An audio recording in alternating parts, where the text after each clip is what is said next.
Hello guys, तो आज हम पढ़ने वाले हैं आपकी क्लास 7th का ज्योग्राफी का चैप्टर नंबर 5 जो है हमारा वाटर।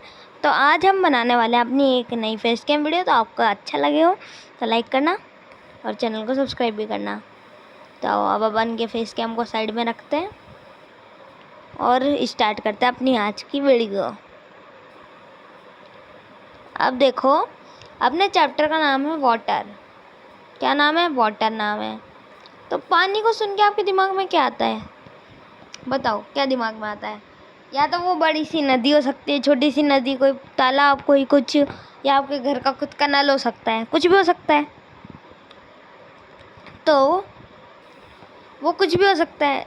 तो आज देखते हैं, when you think of water what image come to your mind. मैंने जो क्वेश्चन पूछा वही क्वेश्चन बोलती है। You think of river, the waterfall, the छोड़ो ये सवाल तो ये है। Children love to float paper board. अपन को वो पेपर बोर्ड बनाने में क्या मज़ा आते हैं। बारिश होती है, बढ़िया बोट बनाओ, तैराते रहो, फिर रेस करो दोस्तों के बीच में, जिसकी जीती वो विनर।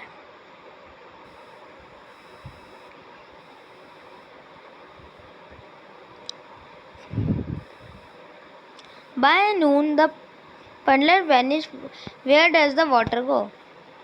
जैसे ये एक, चलो आपको ये कॉन्सेप्ट समझ देते हैं। देखो, सबसे पहले हमको समझना होगा वाटर साइकिल, जो मेरे को ऐसे आपको हार्डली समझाने की मेरे को लगती ज़रूरत नहीं रहनी चाहिए, क्योंकि ये 3rd क्लास में भी आपने पढ़ रखा होगा, कोई बड़ी चीज़ नहीं है ये। तो क्या होता है,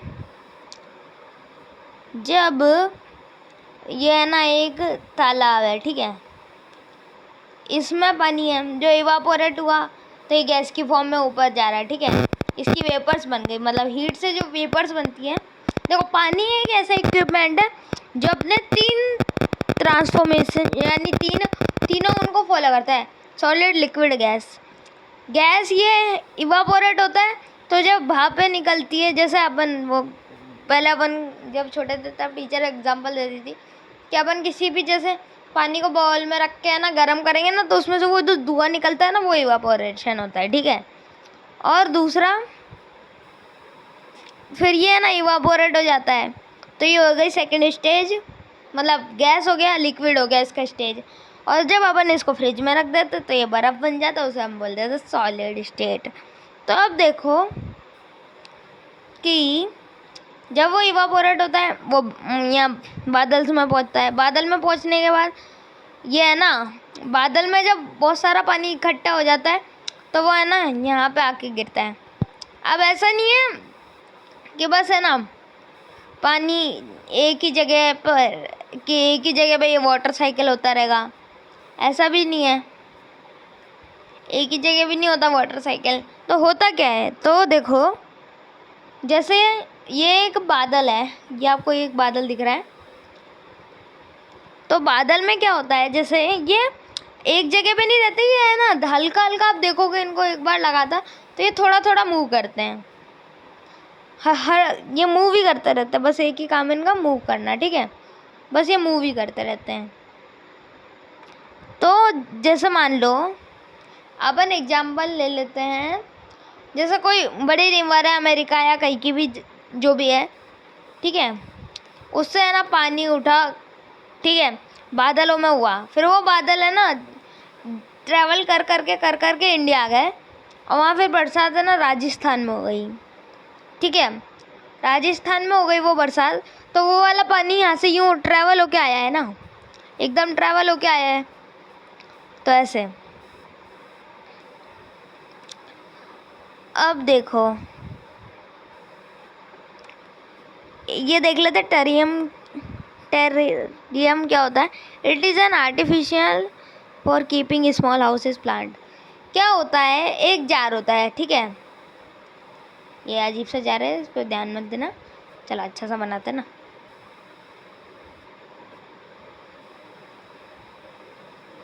ये जार तो नहीं लग रहा, तो मान लो ये एक जार है, ठीक है, इस जार में क्या है कि आपने मिट्टी डाली, मान लो 25% जो एरिया है इसका, उसमें आपने मिट्टी डाली, फिर एक प्लांट उगा दिया, फिर उसके साइड में छोटे छोटे प्लांट उगा दिए, ठीक है, ये प्लांट्स वगैरह उगा दिए। इसके बाद आपने क्या किया है, वो है ना, आपने उनमें थोड़ा सा पानी डाल दिया। पानी डालने के बाद क्या हुआ, उसमें आपने ढक्कन लगा दिया उसका। फिर है ना, जब वो पानी सोल से निकल के इवापोरेट करेगा ना, तो वो है ना ऊपर तो जा नहीं पाएगा, तो वो नीचे ही रहेगा। फिर तो ऐसा करके इनको साइकिल में पानी मिलता रहेगा, और यही बात इन्होंने इधर समझाई है। और ये आपने देखे ही होंगे यूट्यूब वीडियोस और इन सब पे, तो ज़्यादा कोई बड़ी बात नहीं है। और देख लेते हैं ये क्या कहना चाह रहा है। और एटमॉस्फेयर में होता है, और वैसे ये सेम चीज़ वैसे अपने जो है ना अर्थ के साथ भी होती है, कि अब वो इससे ज़्यादा बादलों से ज़्यादा ऊपर नहीं जा पाती, बादलों में ये वेपर्स इकट्ठे होते रहते हैं, उसके बाद फिर जब भर जाता है बादलों में पानी, तो हो जाता है, गिर जाता है पानी। और हाँ, ये बात तो अपन को सबको पता है कि जो रिवर्स वगैरह होती है उनमें से जो बहुत ज़्यादा परसेंट जो है ना, वो तो अपना होता है बस सॉल्ट का, मतलब रिवर्स में सॉल्ट ही सॉल्ट भरा होता है। और वो 3rd क्लास में आपको याद होगा, अपन ने पढ़ा था, एक डेड सी होता था। आपने पढ़ा कि नहीं पढ़ा, इसलिए बता देता हूँ। डेड सी एक ऐसी चीज़ है, उसमें क्या होता है, तैरना ही नहीं पड़ता। मतलब उसमें बहुत ज़्यादा है ना, क्या होता है कि 1 लीटर पानी में कहीं 360 कहीं का वो होता है सॉल्ट। तो इतना सॉल्ट होता है ना, तो बंदे को तैरने की ज़रूरत ही नहीं है। तो है ना, वो उसमें कूद जाओ ना, तो है ना उसमें ऐसा आधे से ज़्यादा मात्रा के तो एक सॉल्ट होता है, तो वो ऐसे गिरता नहीं है उसमें। फिर हमको लगता था कि हम स्विमिंग की सीखे, इसमें जाके ही तैर लेते हैं ना। अब देखो, ये अपने पास है एक मैप पर, यह सीधा नहीं है, यहाँ पे देखो क्या लिखा हुआ है, ये भी पढ़ लो। Amount of salt dissolve, most of the salt is sodium chloride for the some table salt. हाँ देखो, उसमें क्या होता है, जो सॉल्ट होता है ना, जो वो नमक होता है ना, नमक मिलता है अपन को, वो दांडी यात्रा याद होगी ना आपको, जिसमें से वो गांधी जी ने नमक निकाला था, तो वो ऐसे वो गड्ढे बनाए थे, फिर उसमें पानी डाल दिया था, फिर वो इवापोरेट हो गया था, सॉल्ट बचा था। तो उसके बाद भी फैक्ट्री से हो गया, फिर वो अच्छे से क्लीन करना पड़ता है। कुछ ही होता है जो अपने यूज़ का होता है, कुछ होता है जो अपने को हार्म कर जाता है। तो डायरेक्ट मतलब उन्होंने निकाला और वो जो मिला वो डायरेक्ट डाल दिया खाने पीने की चीज़ों में, तो ऐसा नहीं होता। उसमें अपन के बस और भी ज़्यादा छलनी वगैरह करनी पड़ती है फैक्ट्री में। इधर है ना, यहाँ कुछ कॉन्टिनेंट्स और उनके नाम है, और कुछ इनकी रिवर्स के नाम है, तो आप अब बुक में देख लेना, क्योंकि आड़ा ये पढ़ा नहीं पाऊँगा।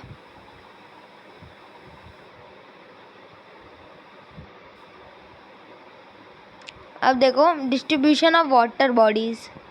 डिस्ट्रीब्यूशन क्या है वाटर बॉडीज़ में, अपन जानते हैं they are 3/4 of the earth surface is covered by water. If there is more water on land the earth, but so many countries face scarcity of earth, and the following table give distribution of water in percentage। तो अब देखो, यहाँ drawing से समझना। देखो क्या होता है कि जो अपने अर्थ का 71% पानी है वो होता है अपना वाटर, और बाकी जो बचता है 29% वो होता है अपना लैंड। तो मतलब पानी इतने ज़्यादा अमाउंट में अपने पास, कि बहुत ज़्यादा अमाउंट में ये है ना, बहुत अमाउंट है ये। तो ये जो 71% अगर अपने पास पानी है, तो इतने कितनी सारी कंट्रीज़ हैं जिनमें अपन देखते हैं पानी ही नहीं होता। तो ऐसा होता ही क्यों है? तो इस क्वेश्चन का आंसर नीचे दिया गया है। अब देखो, मान लो वो जो 71% था, देखो वो एक 71% है, ये अपने पास पानी का कुल संख्या है। तो यहाँ 100% इसको मान के चल लो, ठीक है, 100% मान लिया। अब देखो, ओशियन में है ना 97.3% पानी होता है, मतलब 100% में 71% वाला वो, ठीक है। मैथ्स नहीं पढ़ा रहा हूँ, थोड़ा मतलब मैथ्स समझ के पढ़ो अभी।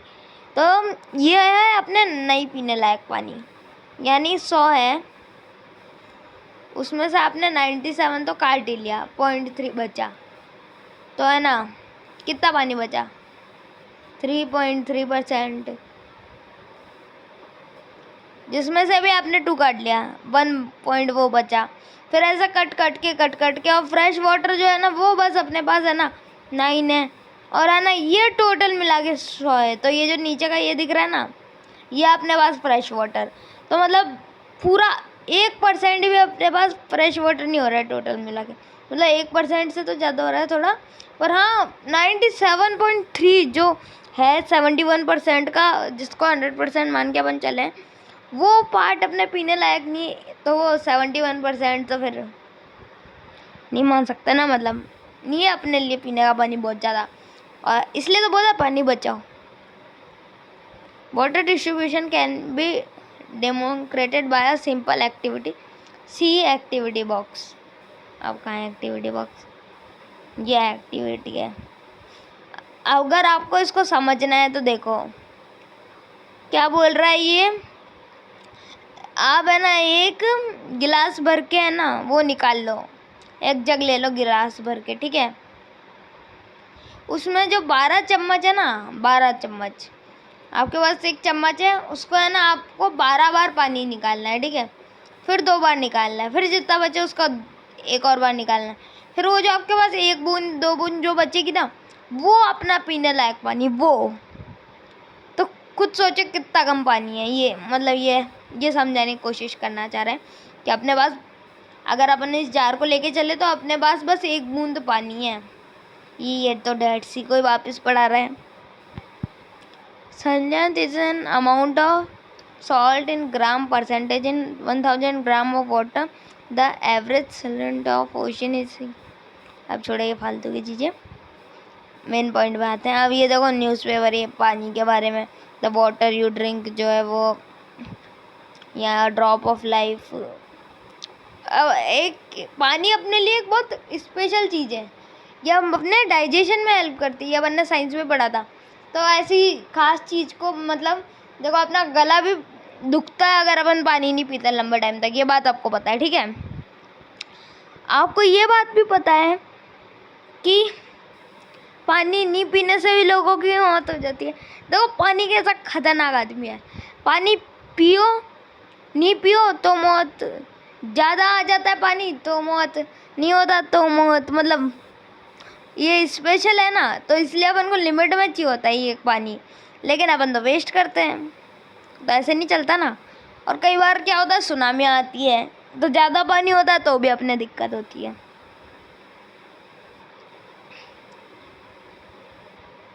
Ocean circulation,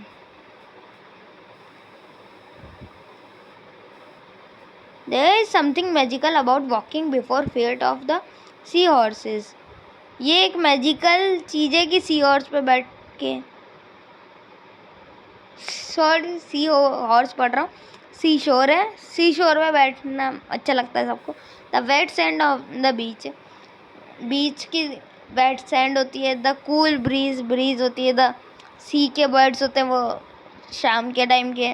the smell of the salt in the air, वो भी अच्छी लगती है। And music of the waves, मतलब लहरों के वो आवाज़ आती है ना लहरने वाली, वो। एवरीथिंग इज सो फैसिनेटिंग, सब फैसिनेटिंग होता है। Unlikely the claim water pond and lake ocean water keep moving continuously, लेकिन वहाँ पे वो कंटिन्यूसली मूव करता है। It's never still the moment occur. The ocean can be broadly categorise as waves, waves के रूप में कैटेगराइज किया जाएगा। टाइड्स एंड करंट्स, और ये है एक पैसिफिक ओशियन का लुक, देख लो। वेव्स के बारे में पढ़ेंगे। अब देखो क्या अपन जानते हैं, waves are form when winds, जब विंड्स होती है जो ओशन से टकराती है स्ट्रांगली, और फिर वो बड़ी हो जाती है, और फिर इस तरीके से अपनी है ना आती है वेव्स, वाटर वेव्स आती है ना वैसे।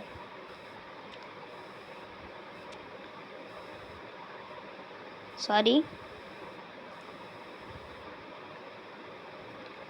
When you are playing through a beach and the ball flow into the water, what happened? It too fun to watch. क्या होता है ये कि वो तैरने लग जाती है, वो हल्की बॉल होती है वो तैरने लग जाती है, जो भारी होती है वो गिर जाती है, ये होता है. The ball gets washed back to the shore by the waves. वो क्या होता है, वेव्स के द्वारा है ना वो वापस भी आ जाती है. कुछ भारी होती है लेकिन कभी कभी आ जाती है. The water on the surface of the ocean rises and fall alternately, they are called waves. उन्हें जो अल्टरनेटली होती है उन्हें अपन वेव्स बोलते हैं. During a storm, the wind blows at a very high speed from a huge waves. These may cause tremendous destruction. जो है ना ये वेव्स होती है ना कई बार बहुत बड़ी हो जाती है तो ये डिस्ट्रक्शन करती है. देखो मैं आपको एक चीज़ बताता हूँ. जैसे क्या होता है, अपन ने अपना सेकंड चैप्टर था उसमें अपन ने पढ़ा था कि है ना दो टाइप के अपने पास क्रस्ट हैं. मतलब जो अपर मोस्ट लेयर है अर्थ की वो अपने पास है दो टाइप की. एक है लैंड वाली और एक है वाटर वाली. याद है ना वो 35 किलोमीटर डीप है क्रस्ट लैंड से और 5 किलोमीटर दूर है वो अपने सी में. तो जब ऐसा धरती पर अर्थक्वेक आता है, ऐसा जब उसके क्रस्ट पर अर्थक्वेक आता है ना तो वो एक नया रूप ले लेता है इरप्शन का, जिसे हम सुनामी के नाम से जानते हैं.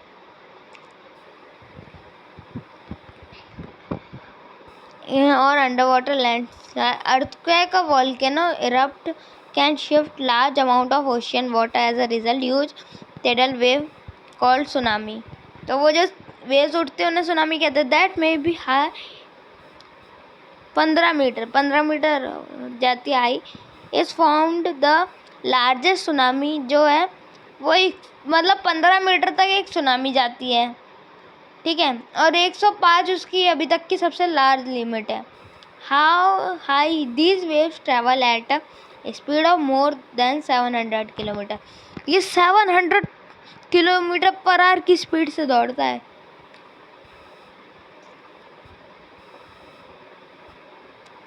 The tsunami of 2004 caused wide spread damage of coastal area. Coastal areas पे बहुत डैमेज हुआ. India and the Indira point the Andaman and Nicobar island got submerge after the tsunami. बहुत परेशानी हुई थी. Tsunami the earth pandemonium. Tsunami is a heavy wave struck hove in the Indian Ocean on the, इसको थोड़ा छोटा कर लेते हैं, 26 दिसंबर 2024 को जो आई थी. The waves was the result of earthquake. जो वेव्स थी वो रिजल्ट थी अर्थक्वेक की. That had an epicentre close to the western boundary. और एपी सेंटर मैं पिछले चैप्टर में पढ़ा चुका हूँ तो वो भी देख लेना. सो मित्रों, the magnitude of the earthquake was 9.0, richer scale as the Indian plates went the Burma plate. Indian plate Burma plate से टकरा गई. चलो ये मैं आपको ड्रॉ करके समझाऊंगा, ये स्पेशल चीज़ है. देखो इंडिया और इंडियन ओशियन के जो है ना एक प्लेट है, हाँ ये ऐसे अच्छी ड्रॉ नहीं हुई है. और एक है ना जो बांग्लादेश की साइड की जो प्लेट है ना वो है बर्मा प्लेट, ठीक है. तो क्या हुआ कि ये वाली प्लेट और ये वाली प्लेट टकरा गई, जैसे अपनी इंडिया की प्लेट है ना थोड़ी सी नीचे हो गई, तो उसकी वजह से ये सुनामी वगैरह कॉज हुई और ये सब हुआ. इसकी बात कर रहे हैं ये ऐसे लहरें बन गई, सुनामी आई, फिर बहुत ज़्यादा डिस्ट्रक्शन हुआ. देखो ये देखते हैं. Some of the island of the Indian ocean, the Indira point of Andaman and Nicobar island mark the southern most point of India got completely submerge as the wave move the earthquake epicentre from the Sumatra towards the Andaman island की तरफ बढ़ रही थी. Sri Lanka the waves length increase with the decreasing depth of water. मतलब बढ़ रही थी घट रही थी. द ट्रैवल स्पीड डिक्लेन 700 से 900 किलोमीटर पर आवर की स्पीड है, मतलब करीबन 800 किलोमीटर तो मान के चली लो per hour to less than 70 kilometre. फिर है ना वो लेस चली गई, थोड़ी देर में 70 किलोमीटर हो गई उसकी स्पीड प्रति घंटा। Tsunami waves travel up to a depth of 3 kilometre from the coast, killing more than 10,000 people and affected more the lake of houses. India, the worst affected were the coastal area, Andhra Pradesh, Tamil Nadu, Kerala, Puducherry and the Andaman Nicobar Island। मतलब इतना cause हुआ। और यहाँ पे क्या हुआ था आपको पता है? जैसे है ना लोगों को है ना इस जगह थी तो इस जगह जाना चाहिए था बचने के लिए, लेकिन लोग है ना बस ये जादुई नज़ारा देखना था उनको, तो उसके लिए वो है ना बस यहाँ आ गए। फिर इतने लोगों की मौत हुई, जो समझदार थे वो तो नहीं गए। The tsunami has range of south and south Asia coast in the December 2004। It is the more devastating tsunami last several hundred years. The large damage caused to life and property was permanently a result of lack of monitor the early warning system knowledge among the coast dweller of Indian Ocean। ये बहुत problem होता है। और जो tsunami जो south से south east जाती है एशिया के, दिसंबर 2024 में उसमें बहुत प्रॉब्लम हुई थी। और सबसे ज़्यादा प्रॉब्लम्स तो है ना वहाँ होती है जो कोस्टल एरिया के पास होते हैं। The first indicator of tsunami approach in the rapid withdraw water for the coastal region following be distribution wave when happened on the coastal the people going to hide ground they started assembly the coast of view as a large curious when the gigantic waves tsunami track की जाए। अब देखो tides क्या होता है? Tides क्या होता है? टाइड्स एक रिदम होती है जो है ना पानी को कम ज़्यादा ऐसा करती है। और सबसे बढ़िया चीज़ बताऊँ तो अगर एग्जाम में कोई पूछ ले व्हाट इज टाइड्स, तो ये वाले पॉइंट से लेकर ये वाला पॉइंट लिख देना। मतलब अगर छोटे 1-2 बस 1 मार्क्स का दुनिया का 2-3 मार्क्स का है ना तो ये लिख देना। और थोड़ा सा कि रिदम वाइज रिदम मूव करती है, और वो है ना ऐसे यूँ पानी में यूँ रिदम वाइज रिदम मूव करके आती है। और थोड़ा बड़ा चढ़ा के लिख देना। It is high tide when water covers much of the shore rising to the highest level. It is low tide when water fall to lowest level and from the shore। क्या होता है यहाँ ड्रॉ करके समझो। ये है ना सी शोर है आपका, ठीक है? तो है ना जैसे आप ऐसे ये नीचे जाते जाओगे, डेप्थ बढ़ती जाएगी और फिर है ना एक कोने पे जाके ख़त्म हो जाएगी। तो जब सुनामी यहाँ से उठती है, मतलब उसकी हाइट यहाँ तक ही होगी, लेकिन यहाँ आ जाएगी तो बढ़ जाएगी उसकी हाइट। ऐसा होता है, यूँ है। अब देखो नीप टाइड जो थोड़ी नॉर्मल होती है और स्प्रिंग टाइड जो खतरनाक वाली होती है। ये कब फॉर्म होती है? जो ये सूरज का है ना, और ये मून जो होता है ना सर के खोपड़े पे होता है, ठीक है? जब ये सर के खोपड़े पे होता है, अर्थ के खोपड़े पे, तो क्या होता है, ये इनका ग्रेविटेशनल फोर्स ऐसे हो जाता है। पेन चेंज करना पड़ेगा, समझ ही नहीं आ रहा होगा। हाँ, अब जो जैसे ये अर्थ है तो इसके ऊपर जब मून है और यहाँ पे एक सन है, तो ये जब एक इस टाइप से है ना ग्रेविटेशनल फोर्स बनता है, जिससे है ना ये दोनों अपनी तरफ पानी खींचते हैं। लेकिन ये हल्का सा अपन सूरज और चांद एक दूसरे का फोर्स काट देते हैं, तो थोड़ा सा ये नॉर्मल टाइड आती है, मतलब ऐसी बड़ी टाइड नहीं आती। और जब बहुत ख़तरनाक टाइड आती है, स्प्रिंग वाली टाइड, उसमें क्या होता है, ये अर्थ के मुंह के आगे या तो मून होगा और इस साइड फिर सूरज का होंगे। तो फिर क्या होगा, ये है ना एक साथ इनका फोर्स इधर जाएगा तो एक लंबी सुनामी आती है। मतलब जैसे ही इसको रिवॉल्व होने में टाइम लगता है वैसे तो वो टाइम वाइज होता है, मतलब वीक में 2 बार तो होता ही होगा। और ये 2 टाइम्स कैसे हो जाता है ये भी बता देता हूँ। क्योंकि जब ये ना ये 2 टाइम्स हो सकता है, जब मून बीच में हो और ये भी अर्थ बीच में अपनी, सॉरी। तो समझ में आया क्या? एक बार ये थोड़ा सा हार्ड लग हो सकता है आपको समझने में, वापस समझाता हूँ। ये जब है ना जो अर्थ होता है, मान लो ये एक अर्थ है, ठीक है, ये जो है ये एक अर्थ है, ठीक है। इसके जो ऊपर है सर पे जो है एक मून है, ठीक है, और उसके सामने शक्ल में सन है, ठीक है। और है ना जैसे वो उससे कुछ खींचना चाहता है, ठीक है, और ये चांद भी है ना सेम चीज़ खींचना चाह रहा है। तो इन दोनों में लड़ाई हो रही है, तो उस खींचातानी में मतलब ज़्यादा प्रॉब्लम नहीं होती, ठीक है। अब है ना क्या होता है, ये दोनों दोस्त बन जाते हैं। फिर ये जब इस चीज़ को साथ में मिलके खींचते हैं तो फिर वो ज़्यादा प्रेशर से खींचती है। और है ना या फिर एक इस तरफ से खींचता है तो वो इन दोनों का फोर्स कटता भी नहीं है, लेकिन हाँ इस वाले से थोड़ा कम रहता है। मतलब समझ गए होगे? अब नहीं समझोगे फिर तो कोई नहीं समझा सकता आपको। वैसे तो मेरी ऑडियंस इंटेलिजेंट है, समझ गई होगी। अगर समझे तो लाइक करना। The strong gravitational pull extend of the sun and the moon on the earth surface causes the tides. Tides को कॉज करता है। The water of the earth closer to the moon gets pulled under the influence of the moon. Influence के moon में होता है, ये तो अभी समझाया मैंने आपको। Gravitational cause tide during full moon and new moon day the sun moon and the earth surface in tide high at the tides called spring tide, but the moon high tide has a navigation level। और ये बात तो मैंने आपको ऐसे ही समझा दी। अब देखो ओशियन करंट के बारे में बात करते हैं। ओशियन करंट, अब देखो ये फ्लो करने वाला करंट नहीं है जो अपने घर के बिजलियों में करंट फ्लो करता है, वो नहीं है।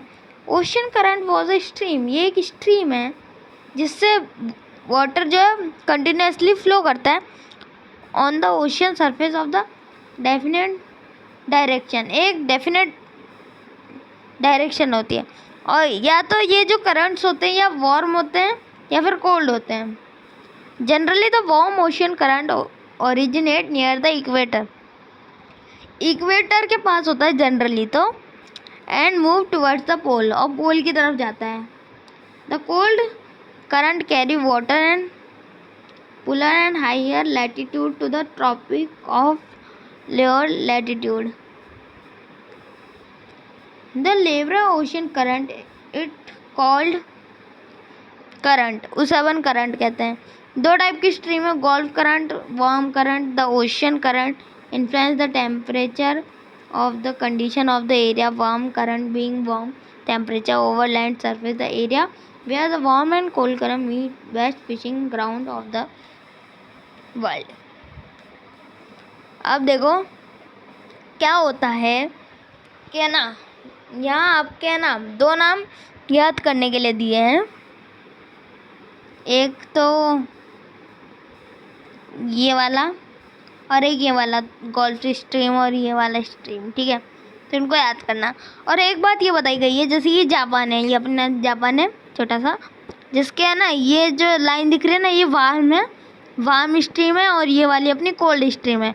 तो जब ये एक जगह टकरा रही है, इस जगह पर टकरा रही है, ठीक है, तो क्या होता है, ये अच्छी जगह होती है जहाँ मछलियाँ पहुँच जाती है। अब ये तो नहीं पता, लेकिन हाँ अच्छी जगह होती है जहाँ मछलियाँ पहुँच जाती है। तो मतलब ये बेस्ट फिशिंग ग्राउंड होता है। अब देखो sea ground Japan and the eastern coast of the north America example the area. तो ये दोनों एग्जाम्पल्स हैं, लेकिन यह है ना जो नेविगेशन होता है, जो शिप्स होती है उनको जाने में मुश्किल होती है इस जगह से। मतलब यहाँ बहुत ज़्यादा विंड होती है, स्मोक होता है और सब।